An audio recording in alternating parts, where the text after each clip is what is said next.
వైజాగ్‌లోనే ఒక 10 ఇయర్స్ క్రితం ఒక ఏరియాలో జరిగిన అపార్ట్మెంట్‌లో ఫైర్ యాక్సిడెంట్ అవుతుంది. సో, ఆ ఫైర్ యాక్సిడెంట్‌లోని చాలామంది చనిపోతారు. చాలా పెద్ద ఫైర్ యాక్సిడెంట్ అని చెప్పి అందరూ చెప్పుకుంటూ ఉంటారు. అక్కడి నుంచే మనకి స్టోరీ అన్నది స్టార్ట్ అవుతుంది. అక్కడ ఒక అబ్బాయి, ఒక టీనేజర్ అబ్బాయి, ఒక 8 ఇయర్స్ అబ్బాయిని కాపాడుతాడనమాట. పైనుంచి దూకేస్తాడు.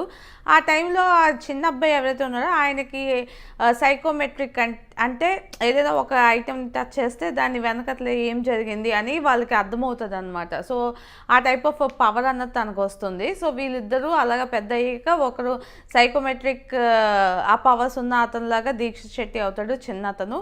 అండ్ పెద్ద అతనేమో ఆల్రెడీ క్రైమ్ బ్రాంచ్లో ఎస్ఐ ఆర్ సమ్ పొజిషన్లో ఉంటారనమాట, పోలీస్ అవుతారు. సో, వీళ్ళిద్దరూ మళ్ళీ ఇంకో ఫైర్ యాక్సిడెంట్ అవుతుంది. దాని తర్వాత ఏమైంది, వీళ్ళు ఆ కేసుని సాల్వ్ చేశారా లేదా, అండ్ ఒకవేళ ఈ 2 యాక్సిడెంట్లు కూడా రిలేటెడ్ అయితే ఎవరు చేశారు అన్నదే మనకి